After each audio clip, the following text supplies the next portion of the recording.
Maths foundation के physics के class में आप सभी का स्वागत है। मैं इरफान आलम क्लास 12th के स्टूडेंट्स के लिए फिजिक्स का एक सीरीज स्टार्ट किया है और उस सीरीज के पहले चैप्टर के फर्स्ट टॉपिक का आज सेकंड लेक्चर है। इस लेक्चर में हम लोग सीखेंगे कि किसी भी बॉडी पर कब पॉजिटिव चार्ज आता है और कब नेगेटिव चार्ज आता है, चार्ज का मिनिमम अमाउंट क्या होता है, ये सारी बातों को आज जानेंगे। तो आइए हम लोग स्टार्ट करते हैं। आज का क्लास है एटॉमिक नंबर से। एटॉमिक नंबर, आप जानते हैं कोई भी एटम मेनली 3 तरह के पार्टिकल से बना होता है और ये पार्टिकल्स हैं electron, proton and neutron. Proton and neutron ये किसी भी एटम के बीच में होता है जिसका नाम है न्यूक्लियस। अलग अलग एटम के न्यूक्लियस में प्रोटॉनों की संख्या अलग अलग होती है। जैसे हाइड्रोजन के न्यूक्लियस में प्रोटॉनों की संख्या 1 है, हीलियम के न्यूक्लियस में प्रोटॉनों की संख्या 2 है, सोडियम के न्यूक्लियस में प्रोटॉनों की संख्या 11 है, क्लोरीन के न्यूक्लियस में प्रोटॉन की संख्या 17 है। तो किसी भी एटम के न्यूक्लियस में मौजूद टोटल नंबर ऑफ प्रोटॉन्स को ही कहा जाता है atomic number. Total number of protons present in the nucleus of an atom is called atomic number। आपने पहले भी पढ़ा है एटॉमिक नंबर के बारे में, तो मैं उम्मीद करता हूं कि आपका ये एटॉमिक नंबर क्लियर है। नेक्स्ट, जब आप एटॉमिक नंबर की बात करेंगे तो जब भी एटॉमिक नंबर कहेंगे इसका मतलब हुआ नंबर ऑफ प्रोटॉन्स, और किसी भी एटम में जितने प्रोटॉन्स होते हैं उतना ही इलेक्ट्रॉन्स होता है, तो ये नंबर ऑफ इलेक्ट्रॉन्स के बराबर होता है। दूसरा शब्द है इलेक्ट्रोनेगेटिविटी। देख रहे हैं इलेक्ट्रोनेगेटिविटी, जितने भी एटम्स हैं सभी एटम्स इलेक्ट्रॉन को अपनी तरफ पुल करते हैं, लेकिन ये पुल करने का जो पावर है ये अलग अलग एटम के पास अलग अलग अमाउंट में होता है। किसी के पास इलेक्ट्रॉन को पुल करने का पावर ज्यादा होता है, किसी के पास इलेक्ट्रॉन को पुल करने का पावर कम होता है। तो the ability of an atom to pull electrons towards itself is called its electronegativity। The ability of an atom to pull electrons towards itself is called electronegativity। जब हम लोग पीरियोडिक टेबल में एक पर्टिकुलर पीरियड में left से right की तरफ जाते हैं तो इसकी इलेक्ट्रोनेगेटिविटी इंक्रीज करती जाती है। जैसे अगर आप बात करें सोडियम के बारे में, तो पीरियोडिक टेबल में सोडियम फर्स्ट ग्रुप में है और ये थर्ड पीरियड में है। जबकि क्लोरीन की बात करेंगे तो ये आपको थर्ड पीरियड में है, लेकिन ये 7th ग्रुप में है। तो जब आप सोडियम से क्लोरीन की तरफ जाएंगे तो इलेक्ट्रोनेगेटिविटी इंक्रीज करेगी, मतलब सबसे कम इलेक्ट्रोनेगेटिविटी सोडियम की होगी और सबसे ज्यादा इलेक्ट्रोनेगेटिविटी आपको क्लोरीन की होगी। आइए तो हम लोग इसी आधार पर बात करेंगे थ्योरी ऑफ इलेक्ट्रिफिकेशन के बारे में। मतलब यहां पर हम लोग सीख पाएंगे कि किसी भी बॉडी पर पॉजिटिव चार्ज या नेगेटिव चार्ज किस तरीके से डेवलप्ड हो जाता है। तो आइए इसको समझने की कोशिश करते हैं। यहां पर हम आपको सोडियम एटम के बारे में दिखा रहे हैं। अगर सोडियम एटम की बात करें तो सोडियम का एटॉमिक नंबर 11 होता है। एटॉमिक नंबर 11 होने का मतलब यह हुआ कि इसमें नंबर ऑफ प्रोटॉन्स 11 है, और किसी भी एटम में जितने प्रोटॉन्स होते हैं उतना ही इलेक्ट्रॉन्स, मतलब नंबर ऑफ इलेक्ट्रॉन्स भी 11 है। आपको मालूम है 1 इलेक्ट्रॉन बराबर होता है -1.6 इंटू 10⁻⁻19 कूलम चार्ज के। तो सोडियम में 11 इलेक्ट्रॉन है, तो अगर आप 11 इलेक्ट्रॉन के नेगेटिव चार्ज के बारे में बात करेंगे तो 11 इंटू -1.6 इंटू 10⁻⁻19 कूलम हो जाएगा। मतलब ये लगभग -17.6 इंटू 10⁻⁻19 कूलम होता है। तो सोडियम के 1 एटम में टोटल नेगेटिव चार्ज की अगर बात करें तो -17.6 इंटू 10⁻⁻19 कूलम चार्ज है। इसी तरह से आप जानते हैं कि 1 प्रोटॉन पर जो चार्ज का अमाउंट होता है ये भी +1.6 इंटू 10⁻⁻19 कूलम होता है। तो इसमें भी अगर आप टोटल पॉजिटिव चार्ज की गणना करेंगे तो आप देखेंगे कि टोटल पॉजिटिव चार्ज ये +17.6 इंटू 10⁻⁻19 कूलम है।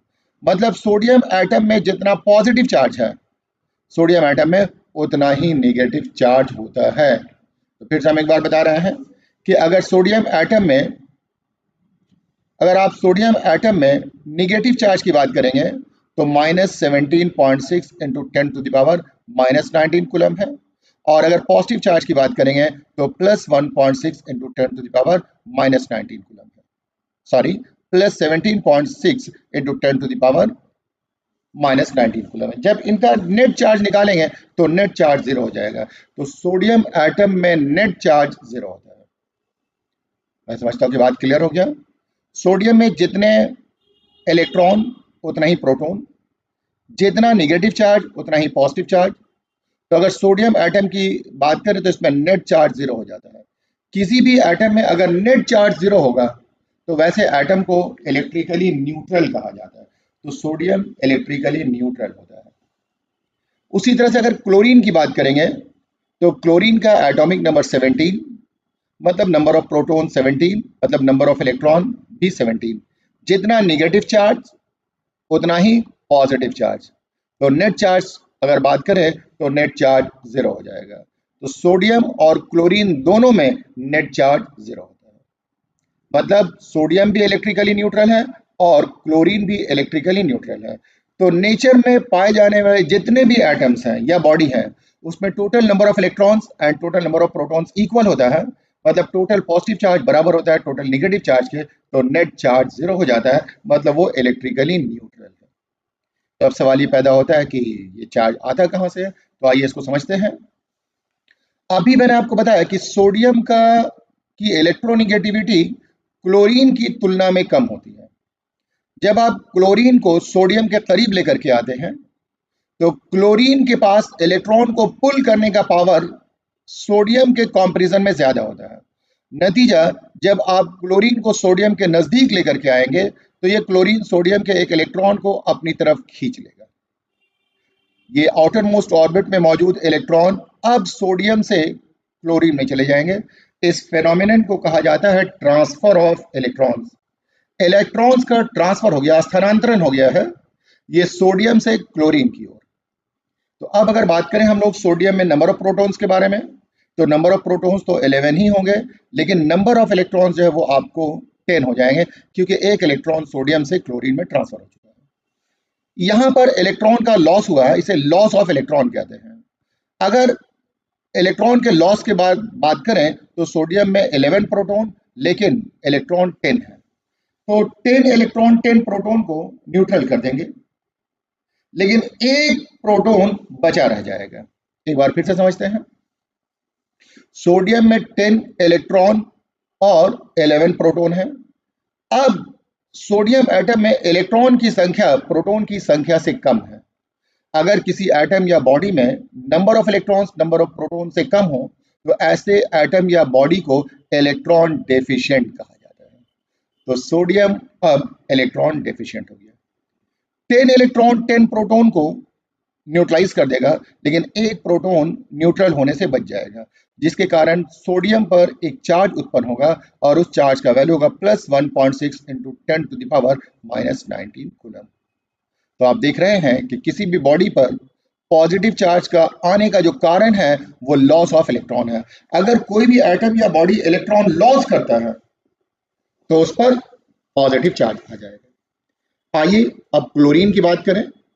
क्लोरीन में पहले नंबर ऑफ प्रोटॉन 17 थे और नंबर ऑफ इलेक्ट्रॉन्स भी 17 थे, लेकिन जब एक इलेक्ट्रॉन इसने पुल किया है, सोडियम के एक इलेक्ट्रॉन को अपनी तरफ पुल कर लिया, तो नंबर ऑफ प्रोटॉन तो 17 ही रहेंगे, नंबर ऑफ इलेक्ट्रॉन 18 हो जाएंगे। तो इस बार अगर आप देखेंगे तो इलेक्ट्रॉन की संख्या प्रोटॉन की संख्या से ज्यादा है। अगर किसी भी एटम या बॉडी में इलेक्ट्रॉन की संख्या प्रोटॉन की संख्या से ज्यादा हो तो उसे कहा जाता है एक्सेस ऑफ इलेक्ट्रॉन्स। तो अब क्लोरीन पर एक्सेस ऑफ इलेक्ट्रॉन्स है। 17 इलेक्ट्रॉन 17 प्रोटॉन को न्यूट्रल कर देंगे, लेकिन एक इलेक्ट्रॉन न्यूट्रल होने से बच जाएगा, जिसके कारण क्लोरीन पर नेगेटिव चार्ज हो जाएगा और ये -1.6 इंटू 10⁻⁻19 कूलम का चार्ज होगा। तो आपने देख लिया, इलेक्ट्रॉन के लॉस करने के कारण पॉजिटिव चार्ज आता है और इलेक्ट्रॉन के गेन करने के कारण नेगेटिव चार्ज आता है। जिस एटम में इलेक्ट्रॉन की संख्या प्रोटॉन की संख्या से कम हो, वैसे एटम या बॉडी को इलेक्ट्रॉन डेफिशिएंट कहते हैं, और जिसमें इलेक्ट्रॉन की संख्या प्रोटॉन की संख्या से ज्यादा हो तो उसको कहते हैं एक्सेस ऑफ इलेक्ट्रॉन्स। यहां से सोडियम से क्लोरीन पर एक ही इलेक्ट्रॉन ट्रांसफर हुआ था, तो चार्ज का वैल्यू आया था 1.6 इंटू 10⁻⁻19 कूलम। अगर 2 इलेक्ट्रॉन ट्रांसफर हो जाएंगे तो चार्ज का वैल्यू हो जाएगा 2 इंटू 1.6। अगर 3 इलेक्ट्रॉन्स ट्रांसफर हो जाएंगे तो चार्ज का वैल्यू हो जाएगा 3 इंटू 1.6। मतलब जितने इलेक्ट्रॉन्स ट्रांसफर होंगे उतना से इंटू कर देंगे। इसका मतलब हुआ कि आपको ये 1.6 इंटू 10⁻⁻19 कूलम ये चार्ज का मिनिमम वैल्यू है, और इसके बाद जितने भी वैल्यू है वो इसी के मल्टीपल में पाए जाएंगे। तो यहां से हम लोगों ने कुछ बात सीखा। पहला ये, a naturally occurring atom or body is electrically neutral because they have equal number of electrons and protons. Nature में पाए जाने वाला हर एक atom or body electrically neutral होता है, मतलब उसमें नेट चार्ज 0 होता है। कारण ये है कि उसमें इलेक्ट्रॉन और प्रोटॉन की संख्या बराबर होती है। रिमार्क 2 है, charging of an atom or body is due to loss or gain of electron. Charging के पीछे जो रीजन है, मेन रीजन, प्राइम रीजन, वो इलेक्ट्रॉन का लॉस या गेन है। कोई एटम अगर इलेक्ट्रॉन को लॉस करता है तो वो पॉजिटिवली चार्ज हो जाता है, कोई एटम या बॉडी इलेक्ट्रॉन को गेन करता है तो वो नेगेटिवली चार्ज हो जाता है। तो charging of an atom or body is due to loss or gain of electrons. An atom or body that loses electrons will become positively charged, whereas atom or body that gains electrons will become negatively charged. Electron gain करने वाला negatively charge होगा और electron loss करने वाला positive charge हो जाता है। आइए आगे देखते हैं।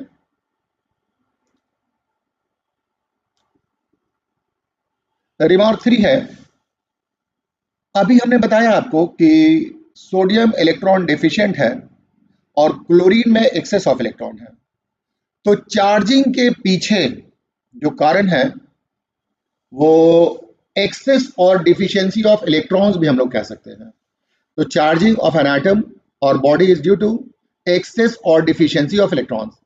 N atom or body that has excess of electrons, मतलब number of electrons number of proton से ज्यादा है, विल हैव नेगेटिव चार्ज। तो ये याद रखने वाली बात है। जिस बॉडी में, जिस एटम या बॉडी में एक्सेस ऑफ इलेक्ट्रॉन्स होगा, जब भी आपको कहा जाएगा कि इसमें एक्सेस ऑफ इलेक्ट्रॉन्स है, मतलब ये हुआ कि उसमें पॉजिटिव चार्ज है।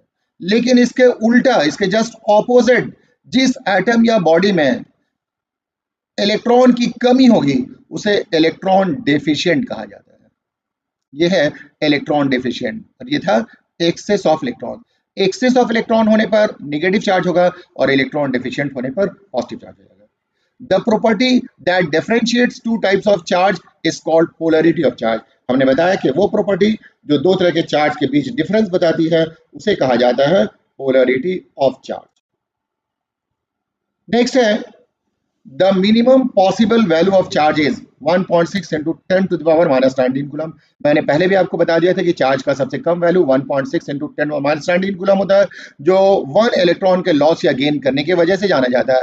इसे हम लोग कहते हैं, this is known as 1 quantum of charge, और 1 क्वांटम ऑफ चार्ज, और इसे एलिमेंट्री चार्ज भी कहा जाता है। तो जब भी आपसे कहा जाए electronic charge, 1 quantum of charge, elementary charge या मिनिमम वैल्यू ऑफ चार्ज, ये सारा का सारा एक ही बात बताता है, और ये रिप्रेजेंट करता है 1.6 इंटू 10⁻⁻19 कूलम को, और इसे 1e से लिखा जाता है।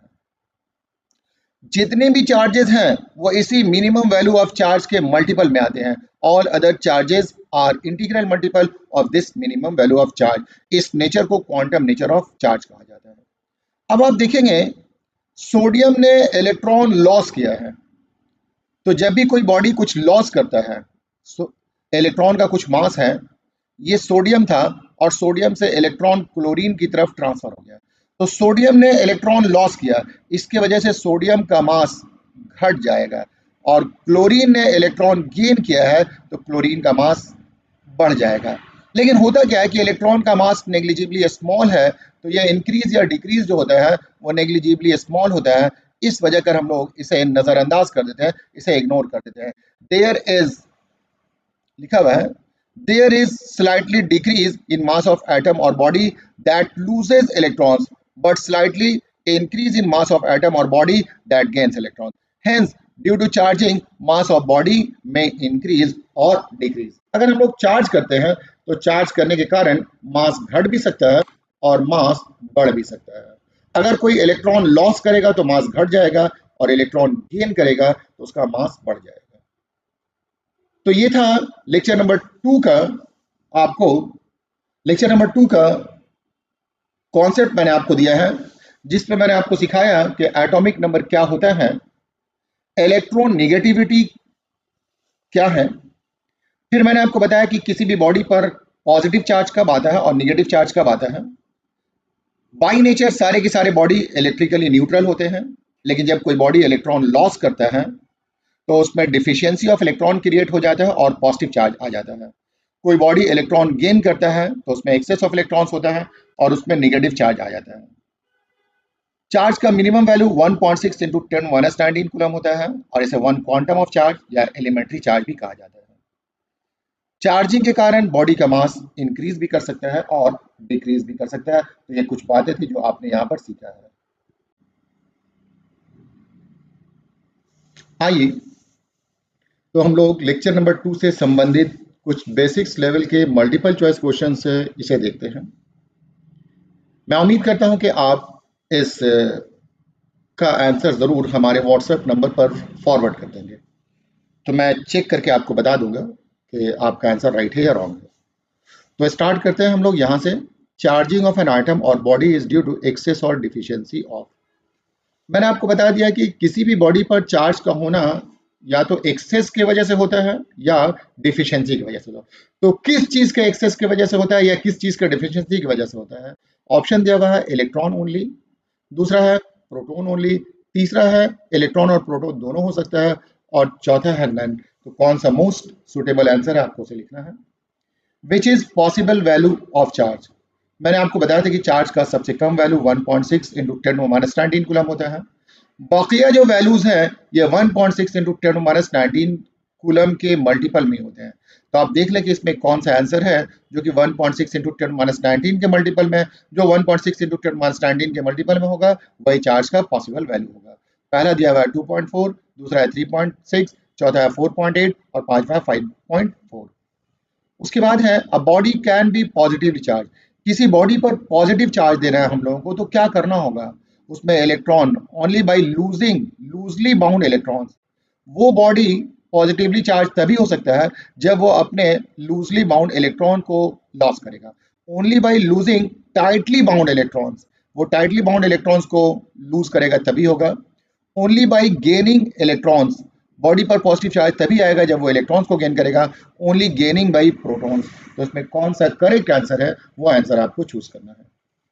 तीसरा है a body can be negatively charge. Same बात है, ऊपर में था a body can be positively charge और नीचे में a body can be negatively charge. और आपको कई एक ऑप्शन दिया हुआ है, giving excess of electrons on it, only by gaining protons, by removing some electrons from it, by removing out some electrons from it, by removing some electrons from it, by removing out of some। यहाँ पर थोड़ा सा गड़बड़ है, इसको हम लोग proton कर देते हैं, प्रोटॉन फ्रॉम इट। तो आप देख लेंगे कौन सा आंसर करेक्ट आंसर होगा। आइए नेक्स्ट हम लोग चलते हैं अगले क्वेश्चन की ओर। लिखा हुआ है when two bodies A and B are rubbed together, A becomes positively charged. It means that आपके पास दो बॉडी है, एक A है और दूसरा बॉडी B है। जब दो बॉडी को रब किया जाता है तो इस बॉडी पर पॉजिटिव चार्ज आ जाता है और बी बॉडी पर नेगेटिव चार्ज आ जाता है। ए और बी दो बॉडी है, ए पर पॉजिटिव चार्ज आ रहा है और बी पर नेगेटिव चार्ज आ रहा है। इसके पीछे कारण क्या है? तो आपसे बोला गया है ए हैज, फिर से एक बार देख लें, बताया गया कि एक बॉडी ए और बी है, दोनों को एक साथ रब किया गया है, ए पर पॉजिटिव चार्ज है और बी पर नेगेटिव चार्ज है। ऐसा क्यों होगा? पहले लिखा है A has gained 1 proton and there is slightly increase in mass of A. A ने 1 प्रोटॉन गेन किया होगा और इसका मास बढ़ गया होगा. A has lost 1 proton and there is slightly decrease in mass of A. A ने 1 प्रोटॉन को लॉस किया होगा और इसका मास घट गया होगा. दूसरा है A has gained 1 electron and there is slightly increase in mass of A. और चौथा है A has lost 1 electron and there is slightly decrease in mass of A. तो इनमें कौन सा आंसर सबसे सूटेबल आंसर है, आप उस आंसर को चूज करके हमारे व्हाट्सएप नंबर पर भेज सकते हैं. तो इस तरह से लेक्चर नंबर 2 और इसका बेसिक्स लेवल का क्वेश्चन मैंने कंप्लीट कर दिया. मैं उम्मीद करता हूं कि आप इस लेक्चर्स का नोट तैयार कर लेंगे और इससे जो संबंधित क्वेश्चन है उस क्वेश्चन को आप सॉल्व कर लेंगे. तो आज के लिए इतना ही है, बाकी बातें हम आपको अगले क्लास में बताएंगे.